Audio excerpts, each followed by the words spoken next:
My MHI shirt's all worn. I mean, it looks cool if you're going for like the worn out logo, but Yeah, well, I'll let mine's it. hot off the press. Yeah, hot off the press. That's right. Hot off the press. Waiting for those green check marks. There they are. 1, 2, 3, and 4. Let it go for just a second or two. And here we go. What's up, Broncos country? It's a Wednesday night, which means MHI is in the house. Thomas Hall, Scott Kennedy, and yours truly, Luke Patterson, on the microphone with you for the next hour to talk everything Denver Broncos. The scouting combine just wrapped up.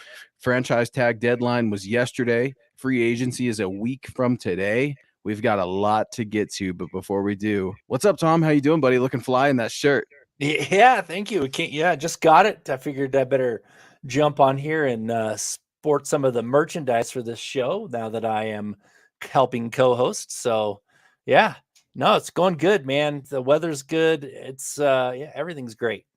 I'm looking forward to Everything's free agency. Yeah, a busy day in the NFL. We were just kind of chalking it up, the three of us, before the show started. I mean, you got Lamar Jackson and the craziness that's about to ensue. I was watching like some of the Pat McAfee show, and I would say what you want about that show. It's entertaining, right? Oh Nonetheless, yeah. they're talking, AJ Hawk's talking, is the NFL colluding against Lamar Jackson? Obviously, it cost 2 first-round picks to get in the discussion. If you want a Lamar Jackson, then you got to come to him with a big fat deal. The Ravens have the option to match that deal. We'll talk about that. Calvin Ridley got reinstated today. Yeah. Uh, Wide receiver with the Jacksonville Jaguars, still playing on that rookie contract. Scott schooled us on that real quick, which was good because I don't know about you, Tom, but a year's a long time, man. I'm trying to think of, Calvin Ridley and the stud that he was in Atlanta, and now he's with Jacksonville, a playoff team. Crazy. Yep. How crazy is that? Yeah, well, it's amazing to think that people still, players still gamble, even though that's the one thing you cannot do in the NFL and still be Yeah. able to play. It seems like so. Yeah, it's Man, interesting. they made an example out of him too. I mean, fantasy football players or leagues, whatever you're going to do in the NFL, beware because Yeah, the Shield is not having it. Of course, they caught Calvin Ridley. I think it was in fantasy football, right? He was throwing a little cheddar on that, and he was hurt too, by the way. And the league made an example of him, saying, "No, no, no, we're not having any of the Pete Rose conversation, at least in this league." Our guy Dylan Von Ark saying, "What up, Broncos country? Make sure you hit that like button on the way in, share on all platforms, and subscribe if you haven't already." We had a quick question before the show even started. How else can I watch this show? We're on StreamYard, we're on YouTube, we're on Twitch, we're on Facebook, we're all over. Mile High Huddle is definitely taking over these airwaves. Catch every single show every single day at 6 p.m. Mountain Time. Building the Broncos just got finished recording their show last night. You've got Broncos for breakfast. You've got your two shows on Friday and Saturday. I mean, it is just a whirlwind of action here at MHH, and we never stop. So thank you for the reminder, Dylan. We appreciate that, buddy. yeah. Thank you, Dylan. Thanks for being here. You're here almost every night, jumping into this chat. It's wonderful. We got Justin Reif coming in saying, "I'm hoping we sign some players at positions where we are much weaker than wide receiver. Like, I don't know, maybe the O line." Huh? That's Huh? yeah. I'm Well, getting the sense Justin's not too happy about the Broncos' newest wide receiver, and of course, I'm talking about former Saint and Patriot practice squad player, Lil Jordan Humphrey. We'll call him that. Nickname's Lil Jordan. He's a big physical wide receiver. He spent most of the 2022 season with the New England Patriots. Has some connections with the Saints and Sean Payton. So Justin, obviously, a little underwhelmed with the new wide receiver here in Broncos country.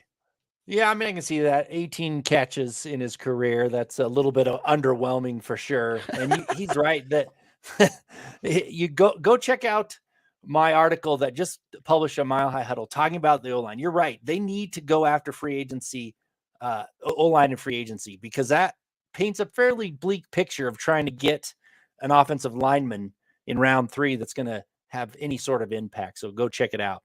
Thanks for coming in, William Cantalano. They will. Justin Sean Payton doesn't mess around, and usually when it comes to the O line, I hope not. I mean, he has a pretty good track record of good old lines in New Orleans, and from my perspective, I don't know about you, Luke. Yeah, I would agree with that. And I've been emphatic with my praise with Mark Schlereth consulting with that team in New Orleans for multiple seasons. Obviously, we in Broncos country, we tend to look at comparisons, right? Garrett Bowles, Ryan Ramczyk. That was a really tough one for a lot of years because it took Bowlesy a long time to come around. And he's obviously coming off of a leg injury. We're going to see how he can rebound. His contract is quickly coming up, believe it or not. I mean, he's not locked down very long term to the Denver Broncos. I think maybe this season and next, the Broncos could move his contract or have life without Bowles after this year without a huge cap penalty. Correct me if I'm wrong. No, I think you're right. I think if this year is actually not too bad, but once you get farther down, it gets a lot easier for sure. I don't know the exact cap number, but I don't think they're gonna. I mean, I don't think they should move him this season because that just opens up another hole that they're going to have to try and fill in free agency. So I think he sticks around for another year unless someone makes him an incredible offer that doesn't seem to compute in my mind. Who's going to do that? So yeah, an injured player, right? And I'm not taking anything away from him, but generally, you don't see a lot of trades for players coming off of an injury, especially a left tackle who's a little more mature, right? He was older when he came into the draft. But I think the Broncos definitely want to keep Garrett Bowles around this season. He's got a great relationship with Russell Wilson for whatever that's worth, because there is an article at milehighhuddle.com detailing a report in which some people are saying Russell Wilson has 1 year to figure it out with Sean Payton. Now, that's something we've all kind of speculated here in Broncos country. It seems like the rest of the nation is finally catching up, like they're a month behind us here. But Sean Payton is excited to work with Russell Wilson. I believe that. That's one of the reasons that he decided to take this job this year. I think the Broncos have a lot of things going for them. And I checked it out with my wife and daughter over the weekend, Home Team, right? The Sean Payton movie on Netflix. Okay. I don't know if you got to check that out yet. Not bad. Not bad. I was a little worried about Kevin James, right? I'm like, how is Kevin James going to be Sean Payton? I don't see it. But like just the little mannerisms, the way he talked, the chewing of the gum, the visor. I mean, you want to throw one of those visor hats on. I suppose anybody could be Sean Payton. Yeah, I haven't seen it, but I'll definitely check it out. And thanks, Phil McLaughlin, for coming in from Facebook Stars. Appreciate it. We always love the support. We always love seeing you here. And Phil says, evening, Thomas, Luke, and Deacon Scott. So where are we getting a punter? Free agency or draft? Go Broncos, Mile High Huddle for life, and buck 'em. That's a great question. They probably will explore punter and kicker, I think. I think they're going to explore both those positions, probably in free agency, but you may see them grab one in the draft. I have a hard time thinking they're going to try and take a kicker or a punter in the draft when they only got 6 picks late. They're going to, and with a lot of needs to address. So I don't know. It's yeah, go find yourself an undrafted guy. I talked a little bit. I found a kicker for the first time in my entire life, and it's not because he's a world beater. I like the Ohio State kid just because he hardly ever misses. Can't say his name, don't know his name. No disrespect or anything, but I do feel a little silly. I'll say this. When I was at the CSU Pro Day last year after Wyoming, I'm checking out Trey McBride, right? Our guy. We knew he wasn't coming here. Stud tight end in Arizona, but they had some guy, Stonehouse, right, for the Tennessee Titans punting. And I remember guys specifically saying, hey, let's go watch this guy punt. And I said, no, I don't need to see him punt. I'm here for Trey McBride. And lesson learned, right? I guess if there's a punter or a kicker, you should check him out because when your team needs one, they need one. And Corliss Waitman, however we want to pronounce his name, a colossal disappointment. Brandon McManus, I've definitely been frustrated with some of his personality and some of his performance over the past couple of years. And I think that's fair. You can be a great human being and a declining player at the same time. So no hate there. Gyla Maples coming in. Thank you so much for the generous $9.99 super and a generous super sticker. We appreciate your support here on MHI. I absolutely love the support. Thomas, you do too. Scott, we're humbled anytime you guys throw eyeballs on us, but when you help us keep the lights on with this generous $9.99 super, we really appreciate it. And guys, before we go too much further, be sure to head on over to milehighhuddle.com.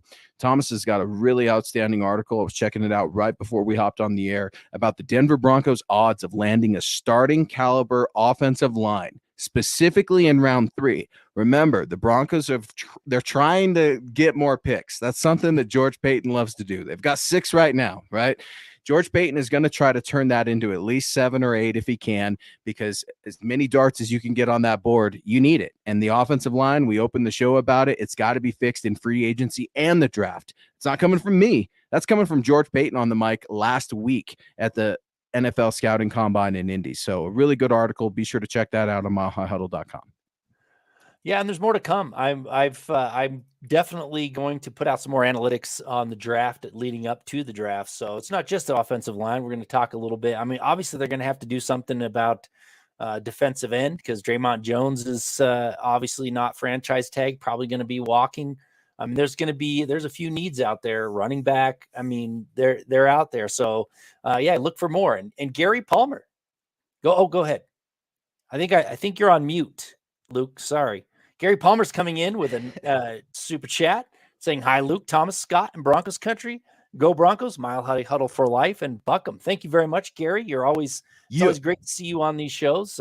Legend in Mile High Huddle world. So thank you very much. Really appreciate it. GLP, baby, competing with those jerseys with Michael Ronquillo, man. Just one of the, dare I say, founding fathers of MHH and our family, our friends, and a gentleman that helps us keep the lights on. And hey, Gary, you keep my soul fresh, man. I love seeing your support, and I hope you're doing well, man. Let us know. Reach out whenever, just like Gary Palmer does. You can reach out to Thomas Hall directly on Twitter at Thomas Hall NFL. If you'd like to reach out to Scott, that's at Scout Kennedy. Yours truly at Luke Patterson LP. GLP, one of those Bronco fans that is tired of seeing his team lose. That's why free agency, that's why the draft has got to hit on every pick.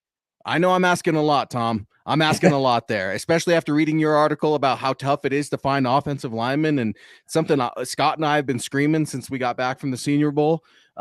These guys are raw, a lot of raw talent coming into the draft, and it's going to be an adjustment, especially when you get in an NFL offense, and that offense is led by Sean Payton, a guy who I just talked about watching his home team, right, on Netflix, the movie about when he served out his suspension, and he's coaching his son's middle schoolers. That was the first thing he had to do with them, adjust the playbook that he wrote, because it was so damn complicated.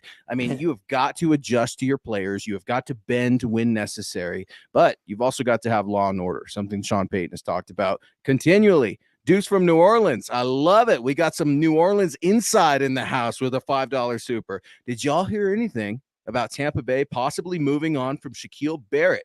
And what do y'all think about bringing him back to Denver? Well, I'll tell you, man, I haven't heard, but I would welcome him back. You know, he's a good pass rusher for sure. And, you know, bringing him back into, you know, back home, so to speak, it just depends on how much it costs. That's the only problem. You got Randy Gregory's contract as an edge rusher. You have to pay Barrett a probably sizable amount of money to bring him in. So that's a lot of money tied up in edge rushers. I don't know. It just depend on the contract, but yeah, I'd love to have him back. I mean, especially on the, you know, we're talking about Alfred Williams right now on Twitter. You know, he should have been a Denver Bronco to begin with and never left, but instead they went with Mike Kroll back in 91. And it took a while for Williams to finally come back and help that team to the Super Bowl. So yeah, I think it would be wonderful, but it all depends on the cost.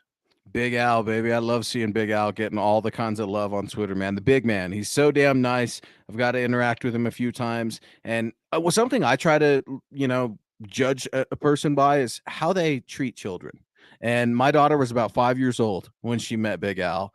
And it was just one of these things where we were in a social setting, a welcome home party, so to speak. And Big Al was there. I was there. I met him for the first time. And my 5-year-old is off in the corner talking Big Al's head off, and he didn't flinch. He didn't try to get away from her. He sat there and had a conversation with my 5-year-old for, 5 minutes. And it was like, man, that's pretty cool when you've got a 2-time Super Bowl champ, a CU Buff legend, stud first-round pick, and you see the big man getting all kinds of love on Twitter today. Shout out to the homie Big Al. D-Generation X, my guy John coming in with a $5 super. Why haven't you done a podcast on cap casualties yet? You are the Broncos insiders. No, man, we've always got some stuff up on the cap, John. Be sure to head on over to milehighhuddle.com.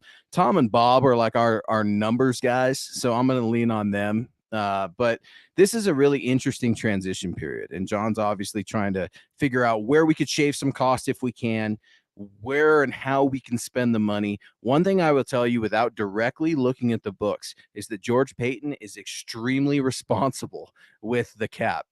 He continually tries to keep this team in a area that they can maneuver. Big numbers, small numbers, more additions.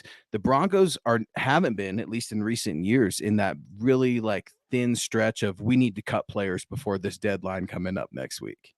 Yeah, absolutely. But I mean, there's three names that you can probably take to the bank. I'm not 100% positive, obviously, but I don't see them keeping Glasgow around. I don't see him keeping the Chase Edmonds, the running back, at his salary. It's possible.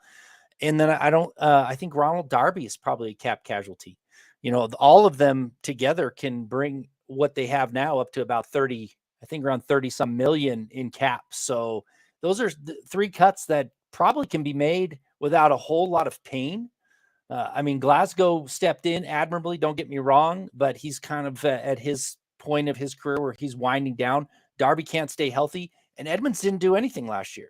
He came in with I think he had a $9 million year contract, if I remember correctly. And I mean, they may have to keep him around just because the cupboard's so bare at running back. But I mean, those are three right off the cuff that I think aren't going to be around next year. Yeah, it'll be interesting to see. Chase Edmonds was kind of just like the cherry on top, right? And the Dolphins moved him for that specific reason. I think it came down to numbers and figures, and they had to make a decision. Let's throw Chase Edmonds in the mix. So in a way, he's kind of tied to that first overall pick that Bradley Chubb was exchanged for, and Sean Payton eventually came here for. So a little weird when you see that whole thing come full circle. Obviously, the news within the last 24 hours, the biggest news, I would say, other than the Broncos landing a new wide receiver. In case you missed it, at milehighhuddle.com, Zach Kelberman's got an article up right now saying that the Broncos did sign former Patriots and Saints wide receiver Jordan Humphrey. He's a big cat, 5 years in the league, hasn't done a ton. You're wondering, is he going to be a practice squad player? Is he here to push somebody? A very curious signing. But other than that, let's talk Draymond Jones for just a second. Draymond Jones, we all were kind of wondering if he would get slapped with the tag, the franchise tag, and that deadline came and went yesterday. And there's an article up by Chad Jensen at milehighhuddle.com about that as well. First off, Tom, were you surprised that Draymond Jones wasn't franchise tagged? And if you weren't surprised, how'd you feel about it? Are you in favor of this move? Do you prefer they would have slapped the tag on him? What do you ultimately think is going to happen with Draymond Jones and the Denver Broncos? Well, I'll tell you, I wasn't surprised, but I wasn't happy about it. The biggest reason is, where are you going to replace his pass rushing ability from the interior? They don't have anyone unless they think Henningsen is going to like take off all of a sudden. The guy played fairly well as a rookie, late round draft choice, had one sack. Uzurike is, he's not really known for his pass rushing skills. Who's going to step in and replace that pass rushing skill? And don't get me wrong, I know that sacks, everyone's like, oh, sacks aren't every number, but these are the numbers when it comes to sacks. I did a study about 2 years ago, looked at over 10 years worth of data. I looked at over almost 65,000 drives in the NFL. Jesus. And of all those drives, 34% of them scored points. But when there was a sack on one of those drives, it drops to 4%. Sacks stop drives. So you're going to go out there and with no interior pass rush entering the league, when you just watched Patrick Mahomes get pressured in the Super Bowl, but still win because he's great under pressure and threw the ball around with no problem. And you're going to go face twice a year Kansas City Chiefs with no interior pass rush. It doesn't make any sense to me that they let him walk without even attempting to try and keep him around at all. It seems like they just don't want him. Maybe they just they don't believe in his future. I think my projection for him next year, if he stays healthy, is 10 sacks and more pressures. I think he's going to do that based on his trajectory. I mean, obviously he was almost there. He probably would have had close to 9 sacks this year if he hadn't missed those last 4 games with the injury. I don't see why they couldn't make the numbers work. If you think about it, DeForest Buckner is making $21 million a year. You've got Leonard Williams making $20 million a year. You've got Jonathan Allen. Now he's $18 million a year guy. You've got Eric Armstead, $17 million. And to sit there and think that all of those guys, except for DeForest Buckner, had their breakout season at 26 years old, which is where Draymond Jones is going to be. And he's going to have his best season of his career somewhere else, most likely.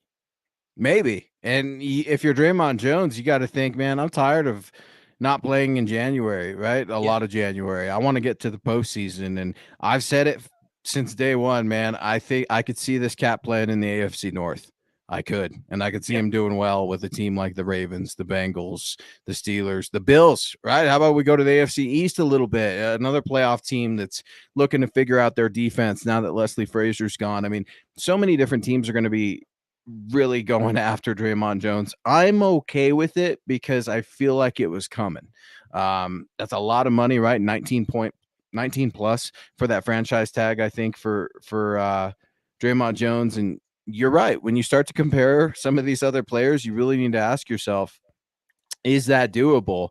And the Broncos, for whatever reason, said, no, go test free agency. Look, the first thing a GM can't wait to do is get rid of the previous GM's picks and guys. And I think that could be a case here with George Payton. Now, I'm not saying it's the only case. I think there are combinations of things, but it's one of the deals where John Elway, he's trying to get some of the John Elway picks out of the building, right? We just talked about Garrett Bowles. What does his future look like? We think he's here for at least another year.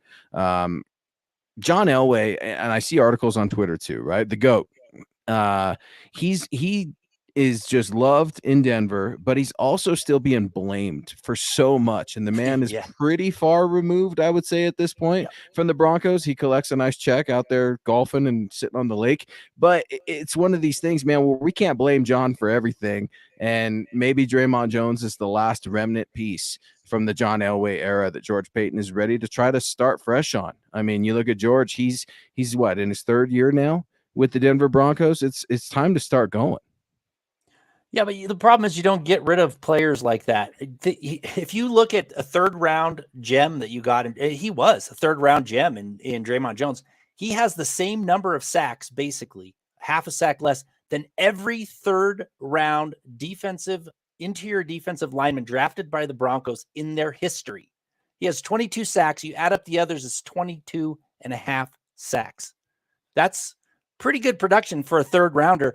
And it also indicates how hard it is for them to be able to replace that by looking at the third round this year, because they don't have a pick in the second round. They don't have a pick in the first round. So where are you replacing that production? 6.5 sacks. I know it's not a world beater for 13 games. It's not Aaron Donald, but I'll tell you what, there's very few people like Aaron Donald.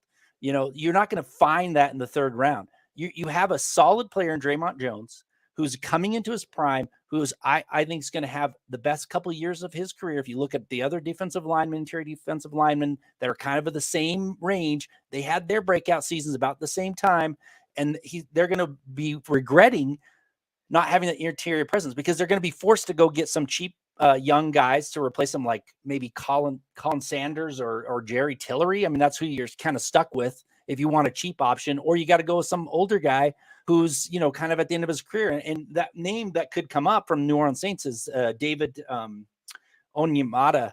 He might be one, but you're really going to, you want to get rid of a player who's coming into his prime to go cheap and then watch Patrick Mahomes not have any interior pass rush against him and carve you up all season. I think it was a bad move.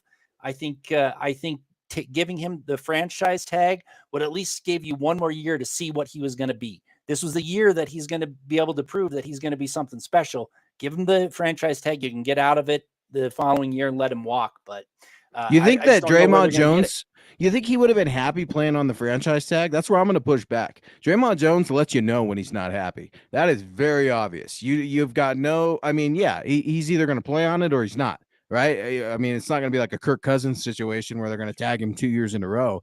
But I mean, are you going to tag him and then just kind of wander along, kicking the can down the road with this guy? This guy is pissed off that they didn't extend him before the Jacksonville Jaguars game, just like Dalton Reisner was pissed off. Totally different conversation. I get it. But this is the direct consequence of not getting some of these deals done. And Greg Penner, I'm looking at you because George Payton didn't say put away the checkbook. Greg Penner and all these rumors and things we're hearing. And by the way, Chicago Bears are apparently being linked very heavily to Draymond Jones. They want to go after him. Now, I just got done talking about Draymond wanting a playoff push. Don't go to Chicago. They're not going to the playoffs. Phil McLaughlin coming in real quick. I was looking at a mock draft where we picked Luke Whippler, the Ohio State kid, for center and Blake Freeman for tackle. What do you guys think? Well, I love his name, Whippler, right? Ohio State. I'm going to sign off on that one right away. He's a young developmental player. I'm tired of young developmental centers. You're not going to find a Creed Humphrey out there. I get it. Or Quentin Nelson, things of that nature, different position. But I'd be willing to kick the can a little bit on a Jason Kelsey. Maybe those dollars you're not spending on Draymond Jones, they damn well better be spent somewhere else on the offensive line. Just like our guy said earlier in the show, you're not spending $20 million for the franchise tag or 19 plus million to figure it out with Draymond Jones. There better be bigger fish to fry then. Yeah, I mean, obviously they're going to have to spend it on it. They better spend it wisely. I mean, if they're not going to bring somebody in, if they're going to count on Matt Henningsen or some other young guy that they brought in to replace Draymond Jones's pass rush, they better have a better offense. They better be scoring a heck of a lot more points. That's for sure. And they better spend that money wisely. I don't think it was wise. I know people are upset about 20 million, 19 million. Who cares? It's not your money. It's the Broncos' money. They can massage the cap. They can figure out how to make it work. The Broncos need to get pressure. Look, Patrick Mahomes and the Chiefs are the top dog. If they want to make any chipping away at that top dog status, they've got to be able to sack Patrick Mahomes. And by reducing their pass rush potential, that's not going to happen. You're right. But how long have we been waiting for Draymond Jones to arrive? I mean, really, are we? And we ask this question all the time. Are you paying for past performance or future expectations? That's a right. lot to gamble with. And I think the reason that Broncos country, and I love your enthusiasm. I love it when we can disagree and push back against each other. And Broncos country, you should too, because it's okay to disagree in life, specifically sports. You don't like something we're saying, hit us up on the live stream. We'll flash it on the screen. We're not one of those shows that's going to censor, only the good and only the bad. No, man, we want to hear your opinion. Hop in on the live stream. Just like Tell It Like It Is coming in here saying letting Jones hit the free agent market could have been motivated out of respect. Go see what you're worth. Yeah, man, respect. That matters a lot in this business. You look at the Lamar Jackson situation real quick on his mom representing him, the Ravens slapping him with a tag that allows other teams to bring 2 first-round picks to the table and start negotiating these contracts. Look, I'm disappointed that Greg Penner screwed this up starting last year. I'm putting this on him. I think a lot of people are probably leaning towards George Payton on this one, but Greg Penner made it very clear, Tom. I mean, he's got George Payton on a short leash. So I see this as a Greg Penner move. What say you? Yeah, I mean, I think they dropped the ball. They should have done it when they had the chance. You're right. But now that they still had the chance. I mean, that's why they have franchise tags. That's why they have these rules in place. If the player is unhappy, that's their problem, right? The Broncos aren't doing anything that's not out of their control. To let him walk for nothing, that just, I don't know. That really kind of made me feel like they were, kind of hoping that they're going to find something down the road. And that just doesn't happen. It's not an easy thing to go just find a new player in the draft. So, and Michael Ronquillo coming in Facebook. Thank you, Michael. Legend here, Mile High Huddle. He says he wasn't happy with the Broncos not taking Draymond Jones as well. So he at least someone is agreeing with me at least. No, I think a lot of people do. People like Draymond Jones, and when they're really going to be agreeing with you? Last year, if we can't replace him with a player immediately. You talk impact players on the offensive line, and you did a great argument and debate right there for why they should have done it. I mean, I just got done talking about how great Creed Humphrey is. That Kansas City offensive line looks decent now. right? After they had to completely refigure it. And Orlando Brown Jr., offensive tackle, his name is getting thrown out there a lot. I don't know if he's a viable option for the Broncos. I could see the Broncos wanting to try to swing on maybe one big offensive lineman. I don't think it'll be a tackle. I think it could be a guard or a center. I'm not hearing anything, just total guess.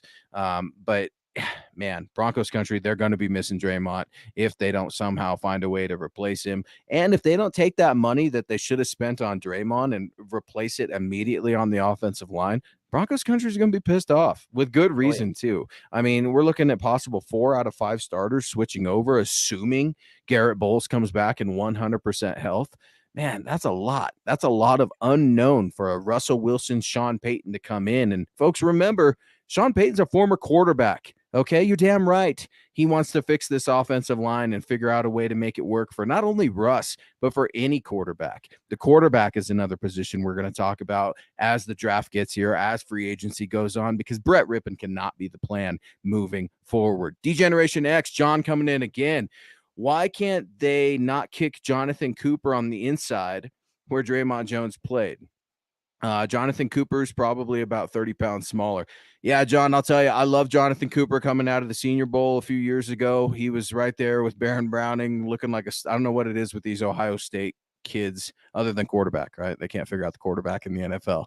But Jonathan Cooper's so slim, man. Tom, we see him out there at training camp. I mean, he's kind of struggling where he's at. Talk about a player that needs to hit the weight room. Jonathan Cooper, man, I don't know that he makes this team this next year because he just has not done enough, and it's been disappointing for me. Yeah, he's 6'3", 254. So he's not big enough to be kicked into the inside unless it's like some sort of package that they're dialing up during NASCAR. NASCAR package or something. I like Jonathan Cooper. A great story. And I think he's just fine as a situational guy that comes in, but I don't think they can rely on him being there during, especially against the run, with his hand in the dirt, taking on the tackles and guards. I don't think they can. I mean, it's a good thought. I like it, John. I'd love to try and, if he could bulk up. I just don't think he can. I don't think he can put that much weight on his frame. Well, I like where John's head's at, obviously, just like you do too, because he's like, look, let's try to look at the resources we have. I mean, hell, they're ready to move Baron Browning to edge last year. Why don't we look at maybe moving some other players? And that's a great way to think, John, but they've got to have the versatility. Baron Browning, he had that versatility in Ohio State. And I argued when I was scouting him that they misplayed him. And that was the reason why his draft stock ultimately fell. I don't know if that's true. That was just kind of my theory, but now look at him. You love Baron Browning. You hope that he makes it. Jonathan Cooper's like the Slim Reaper of the edge rushers. I mean, he's so lean. I love it. He'd be great on the cover of Men's Health. But when you're doing one-on-ones against those big offensive tackles, as you mentioned, Tom, hand in the dirt, that's really tough. I love Cooper. But Scott coming in here real quick. Cooper has outplayed his 7th round status. Absolutely. Yeah. I think two things can be true at the same time. I think he's too lean and he is also rised above those expectations. So I wanted to be sure to shout Scott out, man, who's been extremely active and busy keeping us on cue. Thank you, buddy. I think the one player that we don't think about that may push him off the roster is Christopher Allen. He was injured. Your guy from Kentucky, man. You told me about him at training camp. You're like, hey, man, watch this cat. We started watching him. Then he goes and gets hurt, Tom. Yeah, I think he might push Cooper off the roster if Gregory stays healthy. That's the thing. Like, I'm still waiting for Gregory to play a full season, so to speak. So until that happens, you may not see it. But if Gregory stays healthy and you got Browning, you got Allen, you may see Cooper getting pushed off the team. But that would be I don't know. I wouldn't like it. I love the story. I love Jonathan Cooper's story coming back from all that he's come back from and playing so well. I hope he is able to make the team for sure. But I would keep an eye on Christopher Allen next year. Oh, yeah, me too, man. He's tons of energy, was so coachable, explosive. I mean, there's a ton of, the dirty word is potential, right? Alessandro Rhymes coming in here pushing back against me saying, I think Draymond would have played on the tag, and maybe he would have, right? I mean, you want to make a man happy, give him a lot of money. And 19 mil is definitely a lot of money for a 1-year deal. And Draymond likes Denver. I've ran into him multiple times. He's a good dude. I would love to see him stay. He's nasty. I think he's got a level of nastiness that's a little bit throwback. And I like it. You've got to have some absolute dogs on your team, and letting that dog go. I say it. I'm okay with it here on March 8th. I don't know how okay with it I'm going to be after the draft, or I don't know how okay I'm going to be with it when we're in training camp with a bunch of young pups. But when we talk about young pups, a guy I've been raving about, and I'm going to do it into this microphone every time until they kick me off. Man, my guy Dante Stills out of West Virginia. He was an NFL Combine stud. He was a stud at the Shrine game. This is a cat that his draft stock is rising, but the Broncos are definitely going to be able to strike if they need to with this kid. He can play a little bit of that inside. He can play that outside. He's not a linebacker. Don't try to stand him up. He's not a classic. I see sometimes on scouting profiles, they try to describe him as a defensive tackle. No, he's not a defensive tackle. He's this really interesting in between, almost like a Draymond Jones that's less heavy, right? Draymond's got a lot more bulk than Dante Stills, but keep that name on your radar. Dante Stills out of West Virginia. Our guy, Garth Knight, what's up, buddy? Hopefully you're doing well. Thank you for joining Scott, Tom, and I here on MHI. I feel like Draymond is an Albert Hainsworth type who will get his 8 to 9 figures and be an albatross. Guess you can't go off of that as a GM. Whoa, dude. Garth Knight coming off of the top rope. He's calling his shot, and I absolutely love it. Albert Hainsworth. Haven't thought about him since he was kicking people, stomping them on the head. Yeah. That's a throwback, Albert Hainsworth. Yeah, that was a bad contract. And you were right. Albert Hainsworth got his money and that was it. And he was done playing. He didn't care. He was lazy, as Scott says in the chat. The reason why I don't think Draymond Jones is similar to that, I don't see him being lazy. Thank you, Garth. Because I thought when I was at camp with you, he looked bigger than he had before. He put in the work. He looked shredded. Like he was, shredded. He put in the work to have a good year. Yeah. Bulked up a little bit, put in the effort. And I mean, I don't see a guy that takes plays off when he's out there playing. No. I see a relentless kind of drive. He just doesn't get there all the time, and I don't know why. But I don't know. I mean, I would hope not. I'm still big on Draymond Jones. I think he's going to have a good year next year wherever he goes. Damn it! Now I want him. You twisted my arm, you guys, just a little bit. Now I'm going to say it's a mistake. Man, yeah, you're right. Draymond did come in looking really good. And Garth Knight, Albert Hainsworth. That is a deep pull for some of these young Broncos fans, man. And I say Broncos fans and Albert Hainsworth because Albert Hainsworth couldn't pass his physical in Washington when Mike Shanahan was there. He needed to run a few gassers, and he was so out of shape that he lost significant dollars off of that contract in Washington. And I'll never forget that, man. That was insane. But you're right. Draymond is not the same position, nor is he the same type of man. I ran into him at the Hot Springs last winter, man, right before he the week he won his defensive player of the week, and nice. He has no idea who I am. And I'm just like, hey, man, congratulations. And he kind of jacks with me, right? He's like, on what? And I'm like, on defensive player of the week, man. He's like, oh, cool. Thanks. Who, kind of looking, I'm like, oh, I covered the team, man. Like, he's like, oh, all right, then. But like, kind of gave me that attitude a D lineman should, but like was playful about it. Albert Hainsworth would have just told me to screw off. I'm convinced of it. Garth, we appreciate you joining the show, man. And Scott's right, dude. Albert Hainsworth was so lazy and would not survive in this pass-heavy NFL where D linemen are constantly asked to be in a superior level of shape, a la Aaron Donald. You don't see many sloppy defensive linemen, and you're seeing even less sloppy offensive linemen as we're traveling and we're evaluating these prospects coming into the draft at the Shrine game, at the Senior Bowl. Pro days are coming up right around the corner. Can't wait to get to those.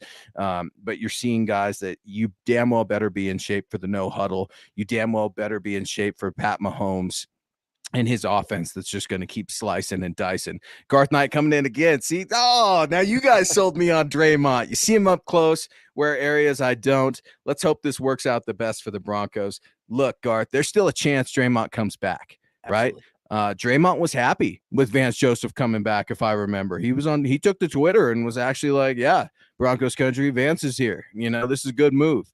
And I found that surprising. I really did. But maybe the grass isn't always greener. You're telling me there's a chance? We'll have to see what teams value him, right? If teams don't, Right. if I'm wrong and teams are like, yeah, he just hasn't produced, and we don't see that like the Broncos apparently do. Maybe he will be back. Maybe he is going to go try and test the waters, and they're going to give him his 20 million, and he comes back for 17 million or something. I don't know. I mean, we'll have to see what the offer is, but I think there's a lot of needy teams out there that want an interior pass rushing presence that's going to take a chance on Draymond Jones doing what I say he's going to do and have that big leap in age 26 and give them their money's worth, at least for a season. Alessandro coming in asking a question. What's the deal with Draymond? Is it because of the Wilson deal? Absolutely, it's because of the Wilson deal, which, by the way, doesn't kick in till after this next season. I know that sounds weird, but you bet Greg Penner got absolutely gun shy, buyer's remorse, if you will, after Russell Wilson was inked to that deal, a deal that I thought was smart. Who saw his poor play this last season coming? Nobody did, not even Seattle faithful or Pete Carroll himself could have saw, the problems Russell Wilson and Nathaniel Hackett would have as a team and two men of power, so to speak. Yeah, Greg Penner got gun shy of that. That's why he said no more deals to anybody. He's like the soup guy on Seinfeld, right? No soup for you. No deals for you, Dalton Rice. There are no deals for you, Draymond Jones. Go test it. See what happens. Could bite the Broncos in the butt. It's dividing the fan base a little bit, and it's interesting to see because I feel like it's kind of 50-50, at least for the show right now, saying Seth coming in saying not worth the 18 to 20 million. Look, I've pushed back hard where it's taken Draymond a long time to arrive, but boy, has he arrived. It took him a minute to get here, but then in that same breath, I turn around and I say it's very hard for offensive line and defensive linemen to come in here and be impact players immediately. If you don't believe me, go trust the analytics on milehighhuddle.com, where Tom has got an article up right now talking specifically about the offensive line in third round, what the statistics are that they hit, what positions they could possibly hit at or not hit at. A really interesting article where, again, the numbers don't lie, folks. Garth Knight, again, man, the triple header. Appreciate you, Garth. If I ever win one of those monthly raffles, I'm going to get a Draymond jersey. Book it. Absolutely. I just got to ask, Garth, if you win one of those monthly raffles and Draymond's not a Bronco, do you still get that jersey? Or maybe that's a question for Chad, right? If it's like a Bills jersey or, God forbid it's like a Seahawks jersey, right? And Oh, yeah, Seahawks you by can't do the that.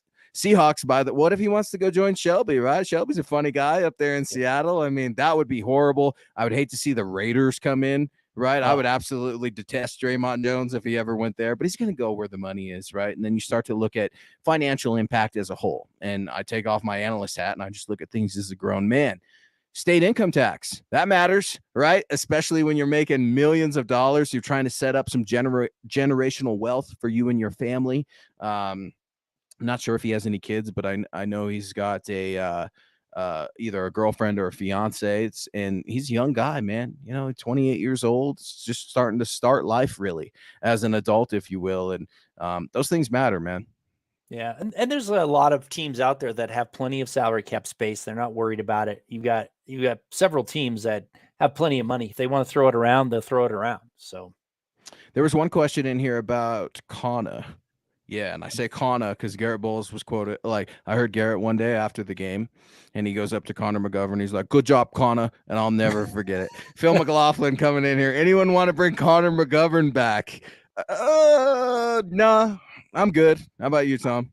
yeah, I mean, he's interesting to me. I mean, definitely interesting to me. The problem was that with Connor McGovern is they had him and they let him walk when he's going into his prime, and now he's kind of getting towards the end of his prime. They want to bring him back. Depends on the money for me, for sure. But if I'm gonna go after a center, he's not top on my list for sure. Jason Kelsey is. Jason Kelsey is the center that this team needs. I'm telling you, but he won't do it because his little brother's in the same division. And yeah, that's too bad. But I mean, you can go out and get others. There's other players out there you can go after. The good thing is about the analytics that I was talking about. If you just want somebody to be a primary starter on the interior line instead of an impact player, interior O-line is a great one in third round to go after. If you're just worried about grabbing a starter that can, solidify that line for a little while until you make some other moves, that's not bad. So Well, from in my mind, I would try and go cheap with the center if I could, an old guy. go get Kana. Stay away from Kana. Consider Kana. Well, and this is one that screws me up too with Connor McGovern. There are two Connor McGoverns, right? The Dallas Cowboys have a Connor McGovern, and then obviously the Broncos had a Connor McGovern, converted him from guard to center. Cat out of Iowa, then he goes to the Jets, and now maybe he circles back around. And another name that people have been talking about circling around, what's up, Gage, is a cornerback, Bradley Roby, former Denver Bronco, former New Orleans Saint. He's going to be 30 years old, unrestricted free agent, if I'm not mistaken. I mean, you start to look at some of these Saints, and we topic the show based off of a wide receiver, Humphrey, joining the Broncos. If you don't know who he is, don't worry about it. He hasn't done a ton in the NFL, but an interesting and curious signing. You can read about that at milehighhuddle.com. Zach Kelberman's got an article up right now. Start looking for me, at least, at some of these Saints, right? And Bradley Roby's probably at the top of that list. You've got a young guy at defensive end. You want to talk about replacing Draymond Jones, Davenport. I don't know if you had listed his name. I can't remember in those contracts or those statistics, but Marcus Davenport's in there. I'd stay away from a Jarvis Landry. That wide receiver room is so full. Ain't no way I want Andy Dalton here. 35-year-old quarterback. Again, ties with the Saints, but none with Sean Payton, really, because of that last year that he had taken off.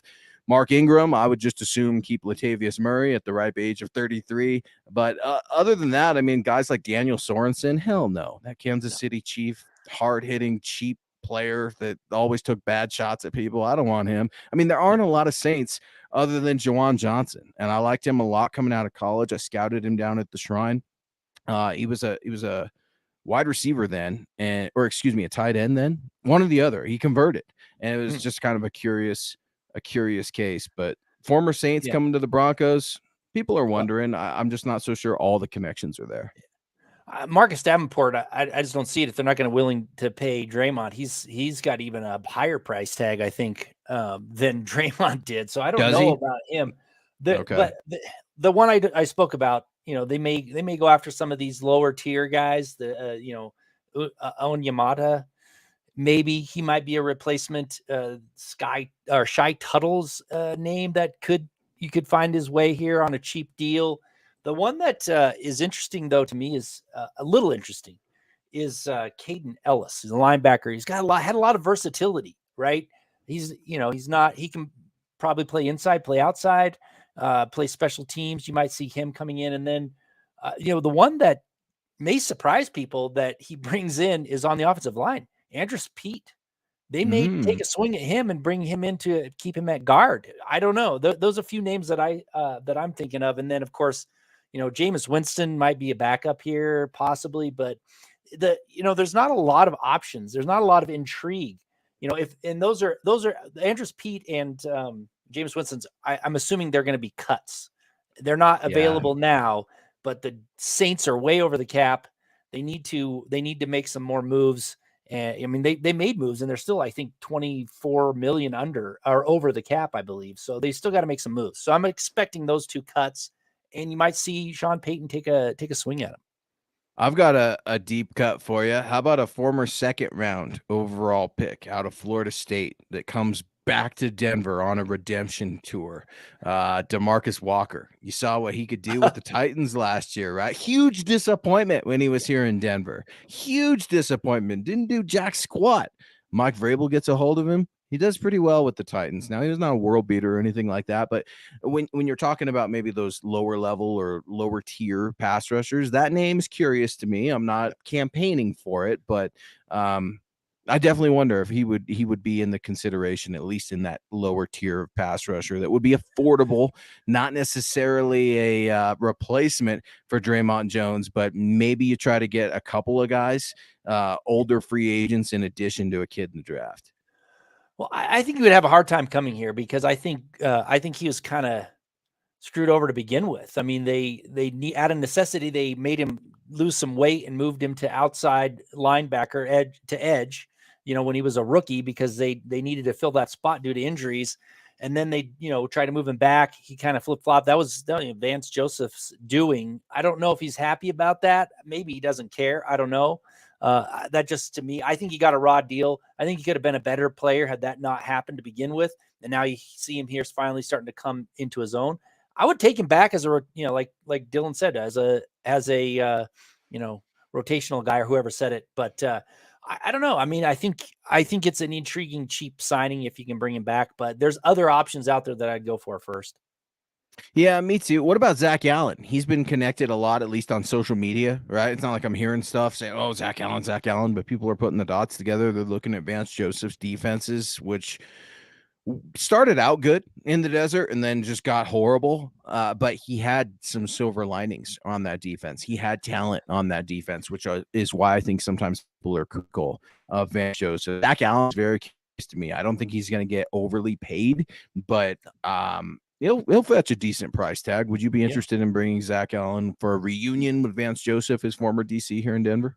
Yeah, I mean, as long as the money's right. I keep saying that. As long as the money's right, right? A poor man, Draymond. Can we call? I mean, can we? That's the conversation we're having. They're not the same player.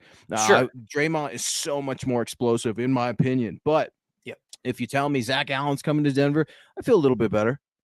Yeah, I would feel a little bit better too. I mean, they're a similar player, I would say.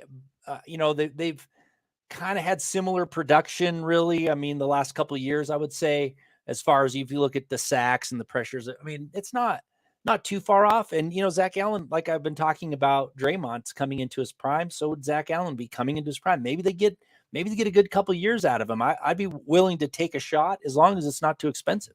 Well, and a Boston College guy, just like your guy Tommy Nalen, right? Degeneration X, John coming in, a $10 super. Appreciate you, man. If everybody's on Kareem Hunt because of off the field issues, why aren't they talking about Jameis Winston for off the field issues? And same with Deshaun Watson.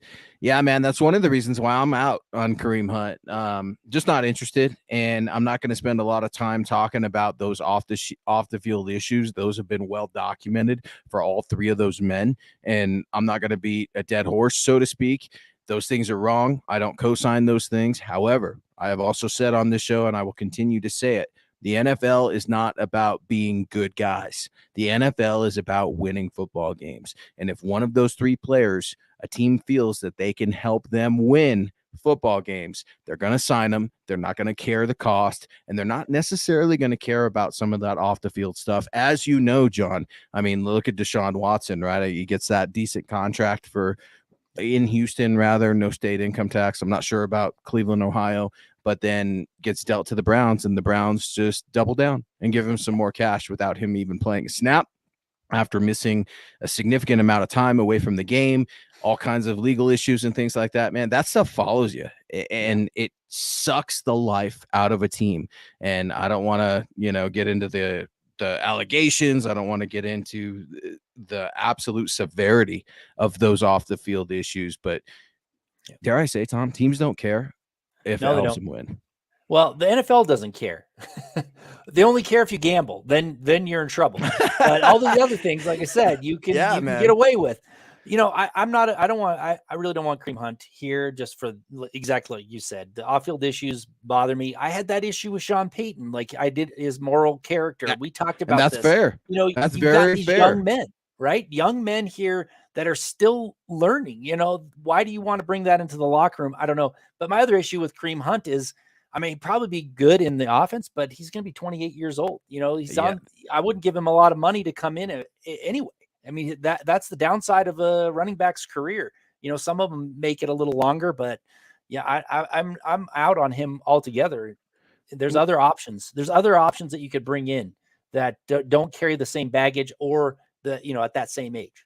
And the fellas talked about this last night, Carl and Nick, and I caught some of that this morning. And go listen to it too, wherever you guys get your podcast. Specifically, you, John, if you want to hear a little bit about that debate on Kareem Hunt. He has been fairly productive in his 4 years in Cleveland. Now, keep in mind, he's splitting time with Nick Chubb, and he's played 49 games, 104 first downs, 31 touchdowns. 16 touchdowns. So the guy is definitely, I think, surprising people, dare I say, because I mean, Nick Chubb, that's a hell of a running back, right? And then Kareem Hunt comes in the game, and there's not that lull or that letdown. Kareem Hunt is a solid running back, but again, he's aging, like you said. I mean, we talk about running backs, and I love running backs just as much as the next person, but I don't love to pay them. And again, I'm not going to beat the Melvin Gordon horse, but Saquon Barkley, don't need him. Like Miles Sanders, don't need him. Love him, want him, sure. You want him and love him all you want, but if the Broncos aren't going to pay Draymond Jones $19 million on the franchise tag, do you really think that they're going to long-term or short-term commit big dollars to a running back position? No way. I hope not. And they can take a swing on a couple other running backs in free agency, and then take a chance on a late round running back. See what they've got. Draft them. Tavian Thomas, I love him. I love Tavian Thomas. I would love to see that cat here. Tons of running backs. You're exactly right. Not only in the later rounds, but there are going to be undrafted guys as well. Michael Brinquillo, our guy coming in here. Stick with Latavius Murray and draft a late round running back, dude. Latavius Murray, man, I'm so conflicted with that guy because I love what he brings to a team. I love what he brings to an offense. And I love the old school days of ground and pound. That said, when I go back and watch film, and I have to do it, right? But when I talk myself into Latavius Murray and I put on that film and I see him in open field and I see those legs going as fast as they can, it's just not fast enough anymore. Not to say that Latavius was ever quick to begin with, but aging back, yes. Injury concerns, yes. But, man, a cool player and a cool guy. Yeah. So I could go either way on Latavius. What say you, Tom? I like Latavius Murray just because what he did for the Broncos. I mean, he was a fun player to watch last year. He was actually one of the best offensive players really coming in late. But like you said, he's older. I would take a chance on him if he wanted to come back for 1 year and pair him with somebody, another like a David Montgomery or Devin Singletary or Alexander Madison, somebody, a little bit different, but less money, to fill out that running back room. But if he's looking for a 3-year deal or something, I would pass. No way. Yeah, I would too, man. I mean, and that's going to be curious too, right? To see what Sean Payton thinks. Sean Payton has brought guys back and recycled them as Saints before. So that's going to be interesting. John coming in again. Thank you for all the support, John. I don't want Jameis Winston either because of some of those same on and off the field issues. Yeah, I'm good on Jameis Winston. I think that the connection is there and the Broncos are probably considering it. If we're being completely honest, Sean Payton might be considering it. I think the Broncos should draft a quarterback. I'd be shocked if they didn't, but they've definitely got to clean that room out. And Brett, I love you. I love Brett Rippon. Who doesn't, right? Maybe not Dalton Reisner, but it's one of these things, man. There are a ton of free agent quarterbacks out there, but would they fit? We talked about Jacoby Brissett maybe on the show last week. I mean, doesn't move the needle a lot. Case Keenum, a lot of these recycled guys. Sam Darnold, I don't want him here. Baker Mayfield, that's just not going to work. Jeff Driscoll, we've done that.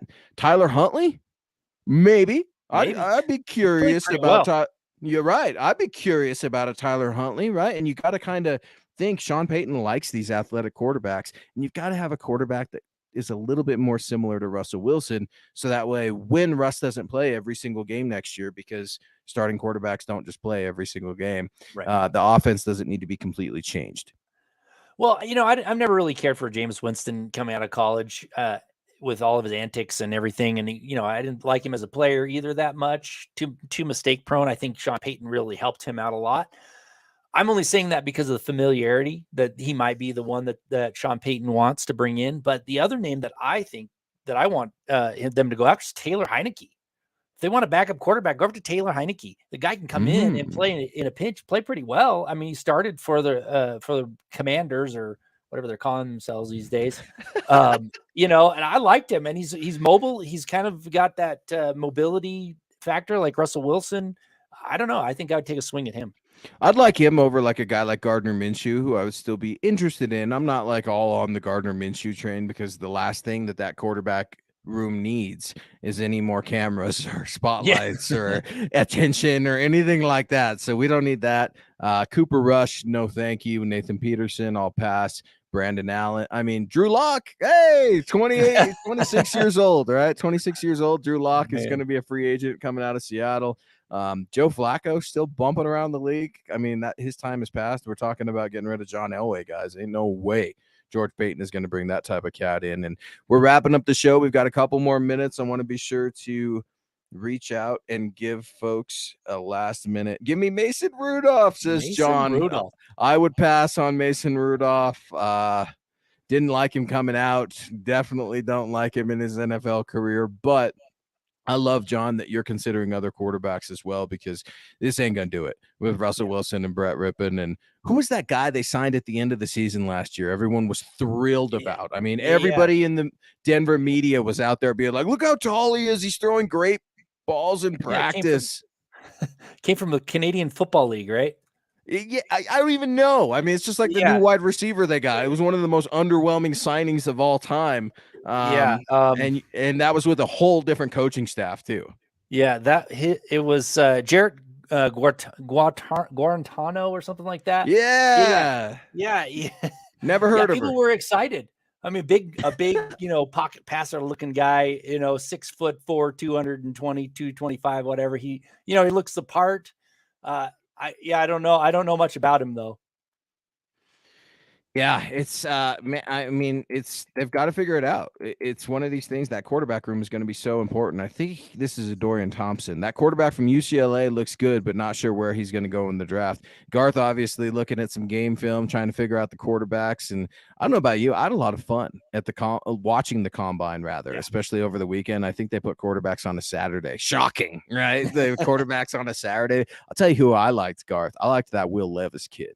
I'm on the bandwagon. Now, I'm not saying he's going to be a world beater. I don't even know if he's going to play it down in the NFL, but I liked his arm strength. It was the underwear Olympics. It is what it is. I threw a tweet out there earlier. I think Vince Lombardi would have hated the NFL scouting combine and some of these throwbacks of old. And speaking of throwbacks of old, guys, be sure to check out Tom's other podcasts.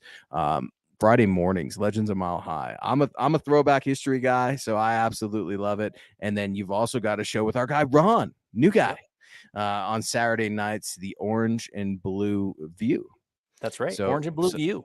And Tom has also got an article. Man, 3 plugs in under 10 seconds, Tom. How much you paying me? Over at milehighhuddle.com. It's a really good article talking about the statistical probability on whether or not an offensive lineman can hit in the third round. It was really, really fascinating piece. It shouldn't deter you, Broncos country, for looking at those offensive linemen in the draft. But man, this hour always goes so fast. We can talk forever and ever, especially about our Broncos football with the MHH community. And I always have so much fun. I look forward to these shows every Wednesday. Yeah, thank you so much for coming in, joining. It was a great discussion. A lot of good stuff in the chat. Thank you for the support. We really appreciate it. It's why we're here, is for you guys to come in and listen and interact with us. So yeah, thank you very much. And thank you, Michael, coming back in with a great show tonight, Luke and Thomas Hall on the Mile High Insiders. I didn't get the rest, but thank you so much, Michael. Appreciate it. That's my bad. I like to get click happy, and I'm sure I drive everyone crazy doing it. Thank you guys for bearing with me. Be sure to head on over to the mothership on Twitter at Mile High Huddle. If you'd like to reach out to Tom directly, that's at Thomas Hall NFL on Twitter. If you'd like to reach out to Scott, who's another member of our team here at MHI, reach out to Scott at Scout Kennedy. Yours truly at Luke Patterson LP. If you'd like to get yourself a cool hat or t-shirt, MHI, like Tom's got, head on over to mhhmerch.com. Get your swag on. I can hear Chad Jensen's voice as I read that. Get your swag on. Get yourself a Buckham t-shirt. I've been loving to see everybody's MHH shirts as I'm bumping around town here in the Mile High City. It's cool, man. When you see that Buckham, you see that Sean Payton visor. Be sure to head on over to Apple Podcasts, wherever you get your podcasts. Leave us a review. Let us know how we're doing. We take those very seriously. We take them to heart. The Huddle Up Boys should be back tomorrow on Thursday night. You've got Broncos for breakfast. Again, stay locked on to milehighhuddle.com for all of your latest Broncos news, analysis, draft coverage, and free agency, baby. Free agency starts in a week on this show next Wednesday. Right. Who's counting? That's right. Coming up, we're going to be the ones breaking the news, hopefully. We're going to be breaking the news that Draymond Jones is coming back to the Denver Broncos on a team-friendly deal even. He doesn't want that money. He's been very smart with his rookie deal. Who needs those millions? No, Broncos country, thank you so much for joining us. You guys are a blast. As my friend Nick Kendall always says, choose kindness, choose compassion, go Broncos, and always believe in that Mile High magic.